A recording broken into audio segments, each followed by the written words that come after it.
నమస్తే, welcome to Bharati TV. నేను బాపయ్య. దువ్వాడకి షాకు, ధర్మానికి ప్రమోషన్ అని చెప్పేసి ఒక టైటిల్ పెట్టాను ఈ వీడియోకి. ఎందుకు అలాంటి టైటిల్ పెట్టాను అని అంటే కనుక పూర్తి వివరాలు తెలియజేస్తాను. ఎక్కడా స్కిప్ చేయకుండా ఎండ్ వరకు చూడండి. ఇక ముందుగా మనం దువ్వాడ శ్రీనివాస్ గురించి మాట్లాడుకోవాలి.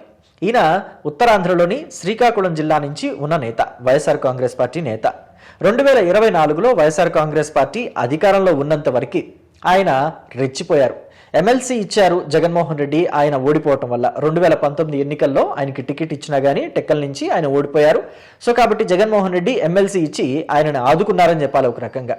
సో ఇక జగన్మోహన్ రెడ్డిని మెప్పించడానికి అటు చంద్రబాబు నాయుడిని, ఇటు లోకేష్ని, జనసేన పార్టీ అధినేత పవన్ కళ్యాణ్ని ఇష్టానురాజ్యంగా నోరు పాడేసుకునేవారు. ఇక అచ్చెన్నాయుడు గురించి అంటారా, చెప్పే పనే లేదు. సో అయితే కొన్ని సందర్భాల్లో దువ్వాడ శ్రీనివాస్ ఒక అడుగు ముందుకు వేసి తెలుగుదేశం పార్టీ నేతల ఫోటోల్ని కాలి కింద వేసి తొక్కుతూ ఫోటోలు తీసుకుని పైశాచికానందం పొందుతూ జగన్మోహన్ రెడ్డిని కూడా సంతోష పెట్టాలని చూశారు. మేబీ ఎమ్మెల్సీ నుంచి మంత్రిగా ఏమైనా ప్రమోషన్ ఇస్తారనుకున్నారో ఏమో, అలాంటి పనులు కూడా చేశారు. అయితే దువ్వాడ శ్రీనివాస్ తనని తాను ఫైర్ బ్రాండ్గా క్రియేట్ చేసుకోవాలని చెప్పేసి చూశారు. అయితే అది సబ్జెక్ట్ గానో లేకపోతే మంచి లీడర్గానో ఎదుగుతూ ఫైర్ బ్రాండ్గా క్రియేట్ చేసుకోవాలనుకోలేదు. ఒక రోజాలాగా, ఒక కొడాలి నానిలాగా, ఒక వల్లభనేని వంశీలాగా, లేకపోతే మొన్న మధ్య అరెస్ట్ అయిన మాజీ మంత్రి జోగి రమేష్ లాగా, కాకాణి గోవర్ధన్ రెడ్డి లాగా, అనిల్ కుమార్ యాదవ్ లాగా, అంబటి రాంబాబు లాగా, వీళ్ళందరిలాగా బూతులు తిడుతూనో వెటకారాలాడుతూనో ఫైర్ బ్రాండ్ అవ్వాలని చూశారు. అయితే ఆ స్థాయిలో అవ్వకపోయినా మొత్తానికి కొంతవరకు పవన్ కళ్యాణ్ని విమర్శిస్తూ అనేక సందర్భాల్లో వాళ్ళు వార్తల్లో నిలిచారు. 2024లో వైఎస్ఆర్ కాంగ్రెస్ పార్టీ ఓడిపోయిన తర్వాత దువ్వాడ శ్రీనివాస్, దివ్యల మాధురి వ్యవహారం తెర మీదకి వచ్చింది. దువ్వాడ వాణి వీళ్ళ బంధాన్ని వ్యతిరేకించింది. దువ్వాడ వాణి అంటే మీకు అందరికీ తెలిసిందే, దువ్వాడ శ్రీనివాస్ భార్య. అయితే మాధురితో తన భర్త ఉంటున్నాడని, తనకు రావలసిన ఇంటిని కూడా మాధురికే ఇచ్చేశాడని చెప్పేసి ఆవిడ ఆరోపించారు. ఇంటి మీదకి కూడా వెళ్లారు, పెద్ద రచ్చ అయింది. దీంతో ఆ పార్టీ అధిష్టానం యాక్షన్ తీసుకుంది, దువ్వాడ శ్రీనివాస్ని పార్టీలో నుంచి బయటకు పంపించింది. దాన్ని కూడా వ్యతిరేకించారనుకోండి దువ్వాడ శ్రీనివాస్. నేను ఎప్పుడు ఆవిడతో ఉండటం మొదలుపెట్టాను, ఈ వ్యవహారం బయటపడింది ఎప్పుడు, అయితే వీళ్ళు యాక్షన్ తీసుకుంది ఎప్పుడు, ఇదంతా కూడా దీని వెనక కుట్ర. దువ్వాడ శ్రీనివాస్ అనే వ్యక్తిని పార్టీలో నుంచి బయటికి పంపించాలనే కుట్ర చేసింది ధర్మాన బ్రదర్స్ అని చెప్పేసి దువ్వాడ శ్రీనివాసే మాట్లాడాడు. ఇదొక్కటి మాత్రమే కాదు, ఇక దువ్వాడ శ్రీనివాస్ పోటీ చేసిన ప్రతిసారి ఓడిపోవడం వెనక కూడా ధర్మాన బ్రదర్స్, అచ్చెన్నాయుడు ఉన్నారు. అచ్చెన్నాయుడుతో పాటుగా రామ్మోహన్ నాయుడు కూడా ఉన్నాడు. తన ఓటమి వెనక వీళ్ళంతా కారణం. ఇంటర్నల్ గా పార్టీకి డ్యామేజ్ చేస్తుంది కూడా ధర్మాన బ్రదర్సే. ధర్మాన బ్రదర్స్ జిల్లాలో పార్టీని ఎదగనివ్వటం లేదు, అచ్చెన్నాయుడితోటి చేతులు కలిపారు, రామ్మోహన్ నాయుడుతోటి చేతులు కలిపారు అని చెప్పేసి అనేక మార్లు ఆరోపిస్తూ వచ్చారు దువ్వాడ శ్రీనివాస్. ఇవన్నీ పక్కన పెడితే ఇప్పుడు జగన్మోహన్ రెడ్డి ఇచ్చిన షాక్ సరిపోలేదు, అంటే పార్టీలో నుంచి సస్పెండ్ చేస్తూ ఇచ్చిన షాక్ సరిపోలేదు అన్నట్టుగా ధర్మాన ప్రసాదరావుకి ఇప్పుడు జగన్మోహన్ రెడ్డి ఒక ప్రమోషన్ ఇస్తున్నారట. ఆల్రెడీ దువ్వాడ శ్రీనివాస్ని పార్టీలో నుంచి బయటకు పంపించడం, పార్టీ నుంచి సస్పెండ్ చేయటమే ధర్మానకి ఒక పెద్ద ప్రమోషన్ లాంటిది అనుకుంటే, ఇప్పుడు మరో ప్రమోషన్ ఇచ్చారు. అదేంటి అని అంటే గనక ప్రమోషన్ ఇస్తున్నారట. అంటే ఆల్మోస్ట్ కన్ఫర్మ్ అయిపోయినట్టే, ఇంటర్నల్గా ఉన్న సమాచారాన్ని బట్టి నేను చెప్తున్నాను, ఇంకా బహిర్గతంగా అనౌన్స్ చేయలేదంతే. వైఎస్ఆర్ కాంగ్రెస్ పార్టీ కేంద్ర కార్యాలయానికి ధర్మాన ప్రసాదరావుని ఇన్ఛార్జిగా పెట్టబోతున్నారట. ఇది గనక కన్ఫర్మ్ అయ్యింది, ఓపెన్ గా అనౌన్స్ చేశారు అని అంటే దువ్వాడ శ్రీనివాస్ ఫ్రస్ట్రేషన్ తోటి ఊగిపోతారు అని చెప్పడంలో ఎటువంటి సందేహం లేదు. పైగా ఈ మధ్యనే ధర్మాన బ్రదర్స్ నన్ను హత్య చేయడానికి కింజరపు అప్పన్నని పంపించారు అని చెప్పేసి ఏవేవో మొత్తానికి ఒక పెద్ద స్టోరీ చెప్పారు. అర్ధరాత్రి పూట బయటకు వచ్చేసి వాళ్ళు ఒక హల్చల్ చేశారు. దివ్యల మాధురి అండ్ దువ్వాడ శ్రీనివాస్ ఇద్దరు కూడా చాలా హల్చల్ చేశారు. సో మొత్తానికి ఇక్కడ ధర్మాన ప్రసాదరావు, ధర్మాన కృష్ణదాస్ విషయం తీసుకుంటే కనుక వైఎస్ఆర్ కాంగ్రెస్ పార్టీలో వాళ్ళు కీలకంగా ఉన్నారని చెప్పాలి.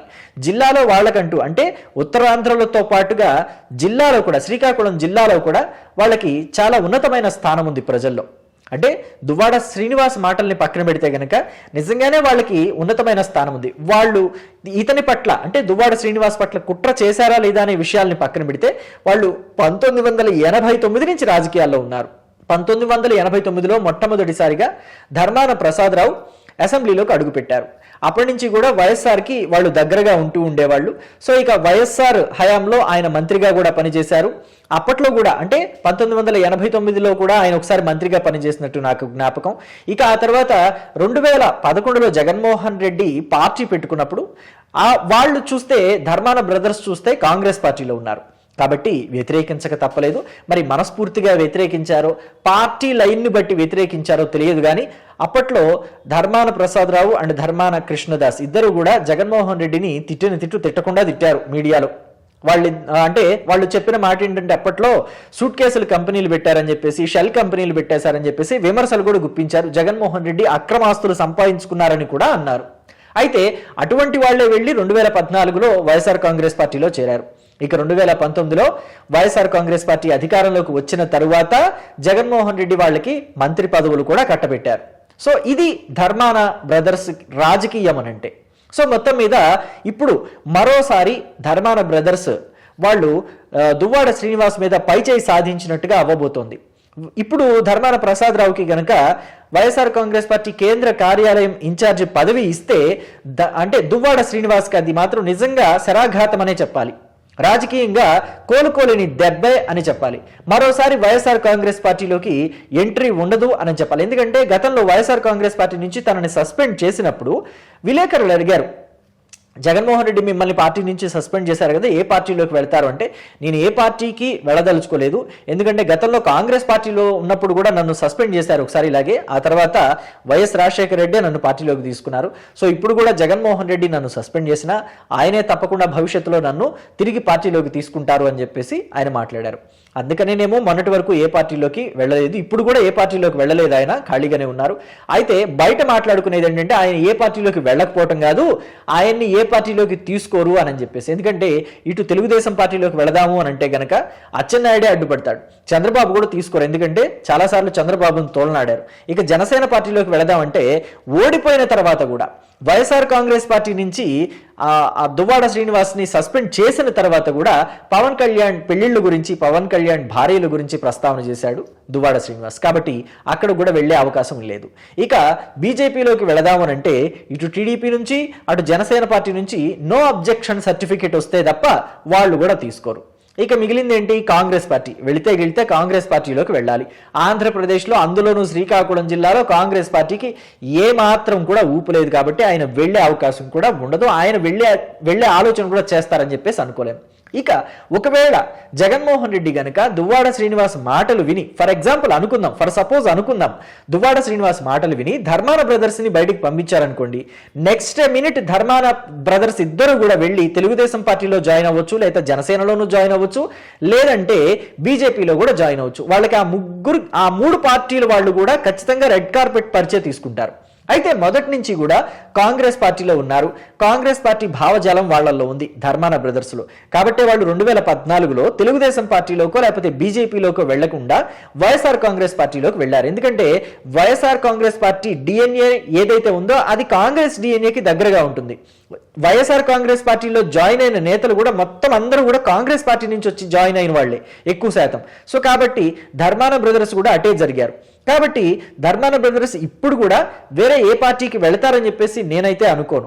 అసలు జగన్మోహన్ రెడ్డి కూడా వాళ్ళని వదులుకుంటారని కూడా నేను అనుకోను. ఎందుకంటే జగన్మోహన్ రెడ్డికి వాళ్ళని కాదనుకుంటే శ్రీకాకుళం జిల్లాలో అంతటి స్థాయి, అంతటి స్టామినా ఉన్న నేతలు దొరికే అవకాశం కూడా లేదు. జగన్మోహన్ రెడ్డి కనుక దువ్వాడ శ్రీనివాసుని నమ్ముకుంటే వైఎస్ఆర్ కాంగ్రెస్ పార్టీ శ్రీకాకుళం జిల్లాలో నట్టేట మునిగినట్టే అవుతుంది, బంగాళాఖాతంలో కలిసినట్టే. ఇక వేరే మాట కూడా లేదు అని చెప్పేసి పొలిటికల్ అనలిస్టులు కూడా చెప్పే మాట, నేను చెప్పే మాటే కాదు, పొలిటికల్ అనలిస్టులు కూడా చెప్పే మాట. కాబట్టి దువ్వాడ శ్రీనివాస్కే జగన్మోహన్ రెడ్డి షాక్ ఇస్తారే కానీ ధర్మాన బ్రదర్స్కి షాకులు ఇవ్వరు, ప్రమోషన్లు ఇస్తూనే వెళతారు. సో అందుకే నేను ఈ టైటిల్ అలా పెట్టాను అనమాట. దీని మీద మీ అభిప్రాయాన్ని కూడా కామెంట్ బాక్స్లో తెలియచేయండి. Thank you.